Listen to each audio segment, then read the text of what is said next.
கர்நாடகம் காவேரிக்கு குறுக்கே மேகதாத்து பகுதியிலே ஒரு அணை கட்ட முயற்சி இருக்கின்றது. அதை கண்டித்து தமிழ்நாட்டு மக்களினுடைய உணர்வுகளை பிரதிபலிக்கக்கூடிய வகையில் மாண்புமிகு முதலமைச்சர் அவர்கள் முன்மொழிந்துள்ள தீர்மானத்தை மனிதநேய மக்கள் கட்சியின் சார்பாக வரவேற்கின்றேன்.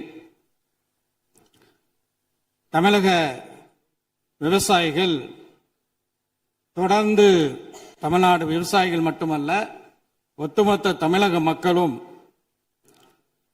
காவேரிக்கு குறுக்கே மேகதாத்துவில் அணை கட்டுவதை எதிர்க்கக்கூடிய நிலையில் நமது அண்டை மாநிலமான கர்நாடகத்தின் முதலமைச்சர் தனது சுயலாபத்திற்காக காவேரி நடுவர் மன்ற இறுதி தீர்ப்புக்கு முரணாக உச்சநீதிமன்றத்தை அவமதிக்கும் வகையில் இந்த அணையை கட்ட முயற்சிக்கிறார்.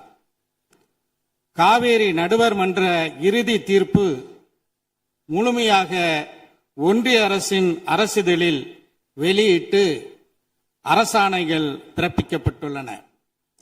இதனை பின்பற்றி காவேரி மேலாண்மை ஆணையம் உச்சநீதிமன்றத்தின் நேரடி கட்டுப்பாட்டில் தன்னாட்சி கொண்ட அதிகாரம் கொண்ட அமைப்பாக செயல்பட்டு வருகிறது. ஏற்கனவே மேகதாத்து வரைவு திட்ட அறிக்கையை காவேரி மேலாண்மை ஆணையம் நிராகரித்துள்ளது என்பதையும் நாம் கவனத்தில் கொள்ள வேண்டும். இந்த நிலையில உச்சநீதிமன்றத்தில் வரைவு திட்ட அறிக்கை தயார் செய்ய கொடுத்த வரைவு திட்ட அறிக்கையை தயார் செய்வதற்கு கொடுத்த அனுமதிக்கு தடை விதிக்க வேண்டும் என ஏற்கனவே தமிழ்நாடு அரசாங்கத்தின் சார்பாக சென்ற திராவிட மாடல் ஆட்சியில 2025 நவம்பர் 13 தொடுக்கப்பட்ட அந்த வழக்கை உச்சநீதிமன்றம் தள்ளுபடி செய்துவிட்டது. அதே நேரத்தில் மேகதாத்து அணை கட்டுவதற்கு ஆதரவான வகையில் கர்நாடகம் இந்த தீர்ப்பை பயன்படுத்த முடியாது என்றும் உச்சநீதிமன்றம் அந்த வழக்கை தள்ளுபடி செய்யும் போது உறுதியாக தெரிவித்துள்ளது.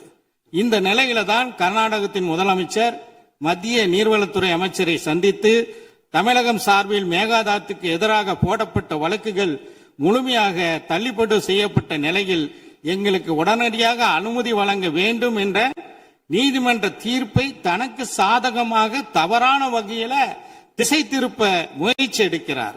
மேலும் நீதிமன்றத்தை அவமதிக்கும் வகையில் மத்திய அமைச்சரிடமே கோரிக்கை விடுத்து இருப்பது நீதிமன்றத்தை அவமதிக்கும் நடவடிக்கையாக இருக்கின்றது. எனவே நாம் உச்ச நீதிமன்றத்தில் நீதிமன்ற அவமதிப்பு வழக்கு தொடுப்பதற்கு தமிழ்நாடு அரசு நடவடிக்கை எடுக்க வேண்டும் என்று இந்த நேரத்தில் கேட்டுக்கொள்கிறேன்.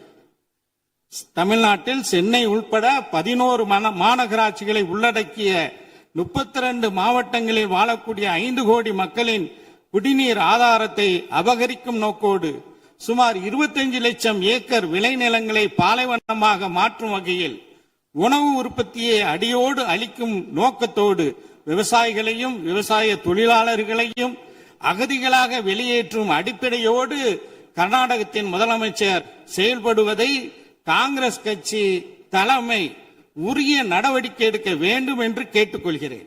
60 ஆண்டுகளுக்கு பிறகு தமிழ்நாட்டிற்கு காங்கிரஸ் கட்சி கூட்டணி அமைச்சரவையில் இடம் பெற்றுள்ளது.